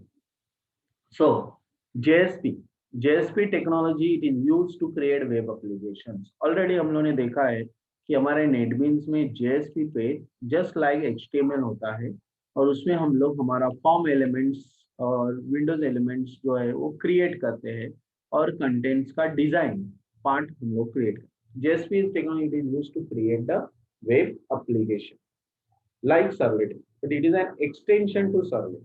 तो JSP थोड़ा एक्सटेंशन है सर्वलेट का, मतलब आप सर्वर साइड जो सर्वलेट फाइल आप बनाते हो, सर्वलेट फाइल, उसके अलावा आप JSP के थ्रू भी रिस्पॉन्स दे सकते हो। सर्वलेट फाइल बनाने की जरूरत भी नहीं है। Provides more functionality than servlet. It is expression language, उससे हम लोग एक्सप्रेशन लैंग्वेज बोलते हैं, या Java server tag library. It consist of HTML page and JSP tags. Okay, वो HTML पेज होता है और जावा सर्वर पेजेस के कुछ टैग्स होते हैं, उसके हिसाब से हम लोग काम करते हैं।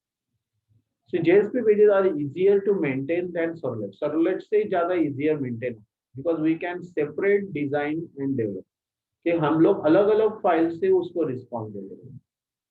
It provides some additional feature, expression language and custom tags. Why use the Java server pages? क्यों यूज करते हैं? उसका रीजन एक, extension to servlet, easy to maintain, fast development and less code than servlet. Coding भी कम होता है। ये चार फीचर्स के लिए हम लोग JSP page as a response server side use करते हैं। एक्सटेंशन टू सर्वलेट मतलब क्या? It is an servlet technology का ही एक्सटेंशन दिया है। जो सर्वरलेट काम करता है उसी तरह JSP काम करता है, विदाउट वो server loading, last piece server loading वगैरह करने की जरूरत नहीं, डायरेक्ट रिस्पॉन्स दे सकते हैं। So that is you can use for JSP. You can use all the feature of that servlet in JSP also. So we use an implicit object जो हमारे HTTP servlet के हम लोग को एक्सटर्नली सारे objects को लेने की जरूरत पड़ती है। उसके अलावा इम्प्लिसिट मतलब उसी प्रोग्राम के अंदर उसी ऑब्जेक्ट्स को कॉल करना, इम्प्लिसिट करना, इंक्लूड करना कर सकते हैं। प्री डिफाइंड टैग्स होते हैं, ऑलरेडी प्री डिफाइंड मतलब नए टैग्स द्वारा प्री डिफाइंड टैग्स होते हैं। एक्सप्रेशन लैंग्वेज भी है, कस्टमाइज टैग बनाने की भी फैसिलिटी दी है। Then they are saying easy to maintain. What is easy to maintain? Manage करना इजी है, सबसे इम्पोर्टेंट मैनेज करना। कि JSP में थोड़ा सा प्रेजेंटेशन पार्ट इजी होता है, लॉजिकल पार्ट इजी होता है। वही सर्वलेट में it is mixup with the business logic, थोड़ा सा बिजनेस लॉजिक उन्होंने मिक्सअप किया है। जैसे आजकल टेड हो गया है कि बिजनेस एडवर्टाइजिंग पार्ट या मेटा इंफॉर्मेशन पार्ट, वो सारी चीजें आजकल के लिए वो थोड़ी है, लेकिन यहाँ पे वैसे कुछ जरूरत नहीं। जैसे इजी टू मेंटेन, नॉर्मल जो हमारे HTML के टैग्स है उसी को लेके हम लोग डिजाइन कर सकते हैं। Fast development, no need to recompile, हम लोग को रिकम्पाइल भी करने की जरूरत नहीं है। इट इज रीडिप्लॉय करने की जरूरत नहीं, मतलब डिस्क्रिप्टर फाइल बनाने की भी जरूरत नहीं। JSP पेज इज मॉडिफाइड, एक बार उसमें सेव करके चेंज किया, we don't need to recompile it, redeploy it, we can show that output directly. Servlet को नीड्स टू अपडेट है, सर्वलेट को हमेशा अपडेट होना पड़ता है, रिकम्पाइल करना पड़ता है, to change the look and feel of the application, को look and feel application change करना। इसीलिए JSP पेज फास्टर है देन सर्वलेट। यहाँ पे कोडिंग भी लेस है। In JSP we can use many tags, वहाँ पे बहुत सारे टैग्स होते हैं, एक्शन टैग्स होते हैं, JSTL custom tag, but reduces the code than servlet. We can use EL intermediate, okay, EL enterprise language बोलते हैं उसका, एंटरप्राइज, इम्प्लिसिट ऑब्जेक्ट, ये सारी चीजें JSP में आनी है। ये चार फीचर्स के लिए JSP फेमस है। तो आपको व्हाट इज JSP पूछा, फीचर्स पूछा, आपको ये पैराग्राफ लिखना पड़ेगा और उसके बाद उसके ये चार फीचर्स लिखने। डिसएडवांटेज क्या है? Output is only HTML which is not rich in features. आगे हमेशा आउटपुट का एक ही चैनल्स होगा, HTML, रिस्पॉन्स वाला फाइल HTML ही होगा। आपको web.xml या नॉर्मल नोटपैड जैसे CSV फाइल या .txt फाइल, ये सारी चीजें नहीं कर सकते। इट इज डिसएडवांटेज यही है। Database connectivity is not easy. JSP में डेटाबेस कनेक्टिविटी थोड़ा easy part should be, but it is not. It required more time when access for the first time. जब आप पहली बार डेटाबेस कनेक्ट कर रहे हो, जब फर्स्ट टाइम चालू कर रहे हो तो बहुत टाइम लेता है। They are to be compiled on the server. वो सर्वर SQL सर्वर या Oracle सर्वर को कंपाइल के लिए टाइम लेता है। It's difficult to debug errors. और थोड़ा सा एरर फाइंडिंग करना भी JSP में difficult and converted into servlet, फिर हम लोग उसको सर्वलेट में convert. difference. See that difference. JSP is an interface on top of the servlet and it is translated into Java. JSP का जो इंटरफेस जो भी फाइल्स है वो किसमें कन्वर्ट होता है, जावा को translate. Servlet is a server side separate program. JSP runs slower. JSP run slower. थोड़ा सा slower रन होता है क्योंकि कंपाइल के लिए वो टाइम नहीं लेता, बट एग्जीक्यूशन के वर्क जैसे SQL सर्वर के पास गया, जब तक सर्वर लोड नहीं होता है तब तक हो गया. Servlet run faster. यहाँ JSP में MVC मॉडल व्यू कंट्रोलर है. It is architecture and it is act as a view. और यहाँ पे model view controller act as a controller, server controller. यहाँ पे व्यूज कंट्रोलर है. मतलब यहाँ पे अगर रिपोर्ट दिखाना है फटाफट तो आप JSP यूज कर सकते हो. सर्वलेट के अंदर controlling part server side responsing file है तो हम लोग सर्वलेट यूज करते हैं. यहाँ पे it is easy to code in JSP. JSP में कोडिंग लिखना इजी है, यहाँ पे difficult in servlet. JSP compile into Java servlet before execute. पहले JSP को कन्वर्ट करना पड़ता है सर्वलेट में और फिर वो एग्जीक्यूट होता है. यहाँ servlet execute inside the web server. This is the यहाँ पे उन्होंने क्या बताया हुआ है कि डिफरेंस बताया हुआ है. That difference it shows life cycle. JSP pages follows this pages. ये सारे पेजेस फॉलो करें. एक पहले compilation of class file. Second instant object of the generated servlet. एक जनरेटिंग सर्वलेट है, जनरेट सर्वलेट. HTTP सर्वलेट नहीं होता है तो generated. Container JSP init method use होता है. JSP इनिट ये 3 मेथड यूज होता है. JSP init, JSP service, JSP destroy. These 3 methods we are using. Init method initialize the variable, methods, values, program जो भी आप. Services is used for processing part and destroy out.close जैसे करते हैं वैसा आपको destroy the object. ये 3 method से हम लोग JSP फाइल बना सकते. Now they are saying how JSP is converted into servlet. Servlet में वो कैसे convert? It is a translated into servlet by the help of JSP translator. आपको ट्रांसलेटर के थ्रू वो JSP ट्रांसलेट होगा. मतलब हम लोग को क्या लगता है, ट्रांसलेटर लगता है. It is a part of the web server. तो अभी ट्रांसलेटर कौन है, कंपाइलर. जब JSP कंपाइल करता है तो उसके बाद इंटरप्रेटर यानी कि NetBeans is a translator. GlassFish server उसके अंदर ट्रांसलेटर हो जाता है और फिर वो कन्वर्ट करता है server. So it is a part of the web server which is responsible for translating the JSP page into servlet. After that, servlet page is compiled by the compiler. फिर उसको JSP page, servlet page वो compiler के through convert करके class file बनाता है. फिर all the process that happen in servlet are performed on JSP, like initialization, committing response to the browser and destroy. फिर ये 3 part में उसको divide. Initialize the value, response processing to the browser and destroy the object. ये 3 part में इसको divide. So this is the way you have to generate the servlet. यहाँ दिखाई दे रहा है JSP page. Translator servlet Java dot file बनाता है यानी कि class file. Compiler class file बनाएगा. पहले सर्वलेट के फाइल रेडी होने के बाद क्लास फाइल कंपाइलर रेडी करेगा. रेडी करने के बाद JRE there is Java run time है यानी कि आपको पता है JDK डेवलपमेंट किट और उसके अंदर जावा रन टाइम एनवायरनमेंट होता है. वो सर्वलेट ऑब्जेक्ट को डायनेमिक के पास से आपको रिस्पांस करना चालू होता है. That is a JSP page. Clear? Hello yes student. Hello hello hello. Yes, sir. हाँ सर.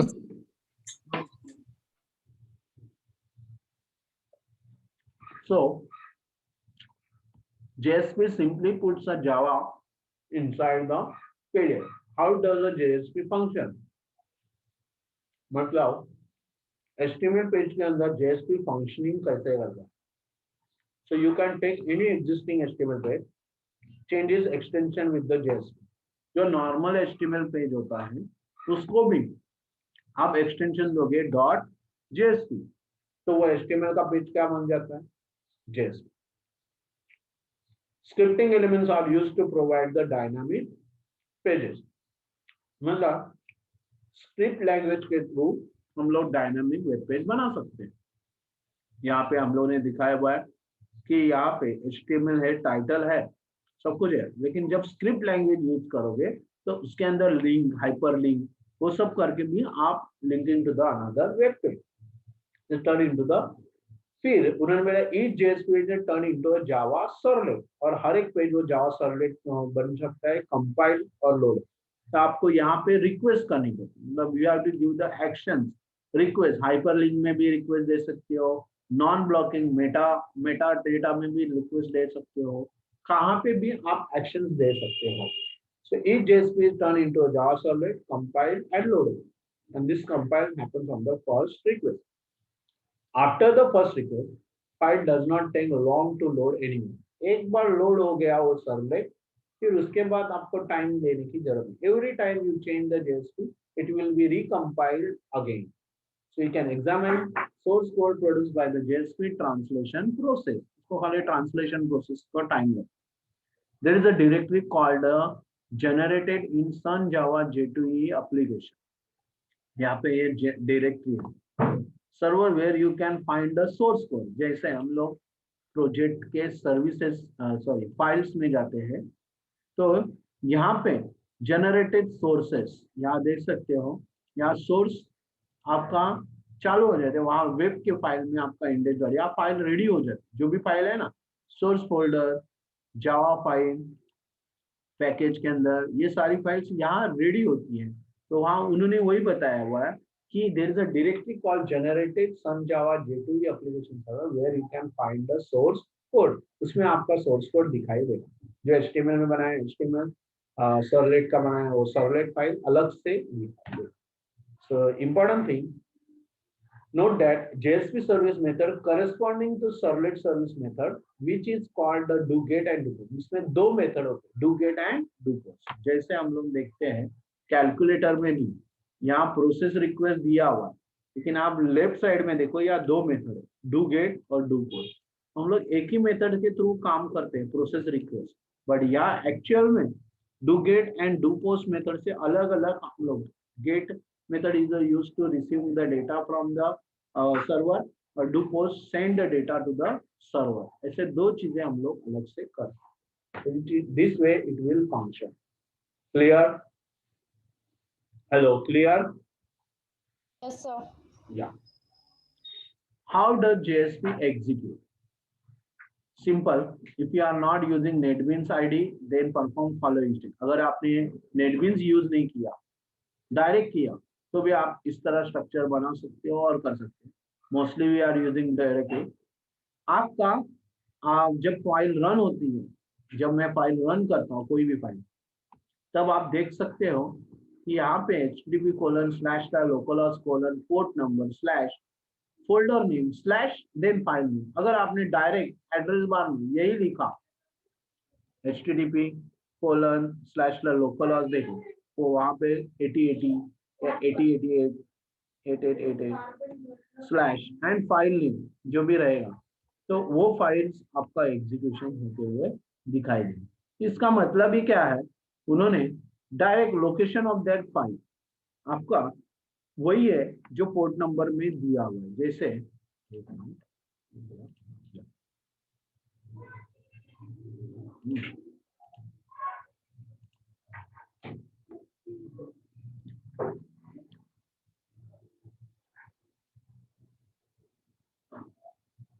सो ध्यान दिया है http://localhost, वो क्या आपको दिखा रहा है, पार्ट अभी रन होने पे एग्जीक्यूट नहीं हुआ, इसके लिए आपको पता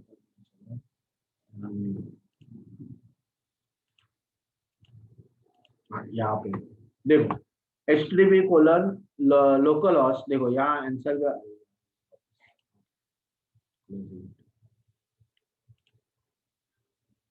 देखो ऊपर दिखाई दे रहा है http://localhost 8080 / फोल्डर, आपके वेब एप्लीकेशन का नाम, web application / and then this is the file, is the index.js, it is over / ये लोकेशन आप देख सकते हैं कि वहां पे वही लोकेशन डायरेक्टली है।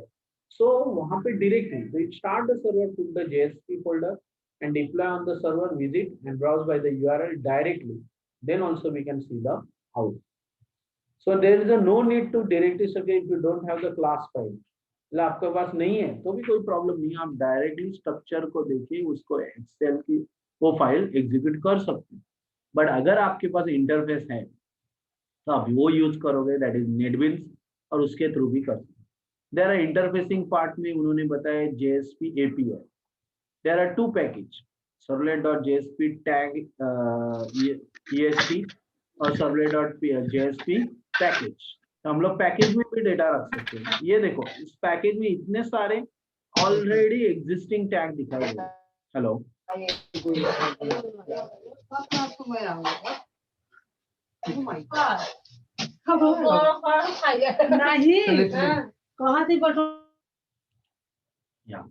सो सारे टैग आपको दिखाई दे रहे हैं. जैसे JSP API में JSP page, HTTP JSP page, JSP writer. देखो ये क्लास फाइल है और यहाँ दो इंटरफेस है, HTTP JSP page and JSP, और उसमें ये सारी चीज टैग्स हम लोग यूज कर रहे हैं. JSP writer, page content, JSP active, JSP engine, JSP exception, JSP error, ये सारे क्लास फाइल हम लोग यूज करते हैं. There are 3 methods we are using. Already हम लोगों ने बताया कि 3 मेथड क्या होते हैं. According to JSP specification, all the generated servlet classes must implement the JSP page interface. It extend the servlet interface and provide 2 lifecycle methods. Okay, first init or second destroy. Init, it is invoke only once during the lifecycle of JSP when page is requested. Firstly, जब आप firstly जो initialize करना चाहते हो, perform करना चाहते हो, तब JSP init method interface में आते हैं. फिर next destroy, it is invoke only when during the life cycle of JSP because the JSP page is destroy. Out.close, या JSP का फाइल बंद करना है, क्लोज करना है, तभी हम लोग को वो क्लीन अप पार्ट परफॉर्म करना होता है. तब डिस्ट्रॉय, तो JSP डिस्ट्रॉय में वो कोड. उसके अंदर HTTP JSP पेज इंटरफेस भी बताया. It provide the life cycle method of JSP and extend the JSP page interface. Service, अगर उसके अंदर कुछ सर्विसेज पार्ट आपको चालू करनी है तो JSP सर्विस में आपको इन्वोक करना पड़ता है और उसमें वो प्रोसेसिंग पार्ट आप डाल सकते. सो यहाँ पेज के अंदर आपको दिखाया हुआ है नॉर्मली HTML बॉडी. देखो डेलिमिटर साइन लिखने का और coding of the JSP like servlet out.print find. Okay, direct comment आपको डेलिमिटर साइन में ऐसे dash dash comment dash dash delimiter, सारी चीजें. अभी ये JSP चालू हो गया, सर्वलेट नहीं. सर्वलेट हम लोग क्रिएट कर देंगे, यहाँ पे JSP डायरेक्ट वेब पेज के अंदर सीधा. अभी देखो JSP डॉक्यूमेंट, देखो ये कमेंट दिया है और HTML के अंदर ही हम लोग कोडिंग में JSP पेज दे सकते हैं. ओके, यहाँ दिया है JSP page contain hello world, ये नॉर्मल पेज हुआ. अभी डायरेक्टरीज देखते हैं. यहाँ @import java utility dot star comma, इस तरह आपका यूटिलिटी मतलब ऊपर हेडर फाइल आता है. यहाँ पे ऊपर हम लोग को ये नॉर्मल डायरेक्टली आता है ना, इसके बदले में डायरेक्ट अगर नोटपैड में लिखते हैं तो हम लोग लिखेंगे %@page import equal to java.utility.star comma java.sql.star. Next multiple imports files हम लोग ने किया तो अलग अलग इंक्लूड header.html, कोई फाइल को इंक्लूड करना है तो इंक्लूड header.html फाइल इंक्लूड कर सकते. इवन रिक्वेस्ट, हम लोग को कुछ पैरामीटर रिक्वेस्ट देना है, लेना है, that part we can do. चलो अभी next time we will continue this part. Already JSP के प्रैक्टिकल के साथ में GUI एप्लीकेशन के साथ में ये ऑलरेडी ये हमारा पार्ट रिक्वेस्ट रिस्पॉन्स सेशन, इस तरह वो पार्ट JSP के साथ होगा और वो हम लोग नेक्स्ट टाइम देख लेंगे. अभी हम लोग अटेंडेंस लेते हैं और स्टॉप. किसी को कुछ डाउट हुआ थ्योरी में? Yes student, hello hello. No, sir. Okay fine. चलो हम लोग अभी अटेंडेंस ले लेते हैं, देन वी विल स्टॉप.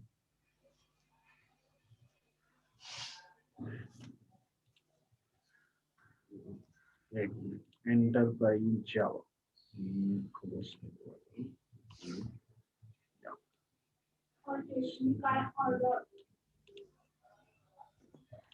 या सो 6 तारीख आज की तारीख क्या है? 20.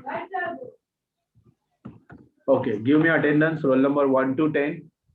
7, 8, sir. 7, 8. Hello. Give me attendance. 7, 8. आगे 11 to 20.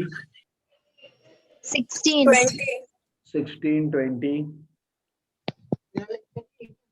स्टार्ट है मेरा 16 and 20. आगे 22. 21, 22, 23, 26. 24, 29. 26, 24. 24 view are 29. 29. हुआ हाँ, हो गया। 28. 28, 31 to 40. 31 to 40, Sir, 43. 41 to 50, 43, 49, sir. 49, Sir, 49, 44. 44. हाँ 44. 44, आगे 51 to last. Anyone? Okay? Yes? नहीं है सर। हो गया सबका? हाँ sir. Okay fine, thank you. कोई डाउट नहीं है आपको? यस, सर बोलिए। सर आपने बोला था ना ये महीने में हम लोग का इंटरनल एग्जाम्स होगा, या होगा ना? तो सर कोई डेट आया? अभी तक हम लोग को अभी मंडे मीटिंग है, शायद उस टाइम बताएंगे। होगा तो मालूम पड़ जाएगा। या hmm, okay, you do study, you don't think about the exams and all that. अभी आएगा वैसे आपको देना पड़ेगा, अगर कभी 15 दिन में बोला 15 दिन में ओके सर। पेपर है, क्योंकि क्या है किसी को प्रेडिक्शन नहीं है। अभी 23 को मीटिंग है, अगर may be they are saying regular lecture start हो रहे हैं तो आपको आना है कि नहीं आना है, उसका डिसीजन अभी हो जाएगा। यस तो सर, यस सर। ठीक है, okay sir, okay fine, thank you. Bye sir. Thank you sir. Thank you sir.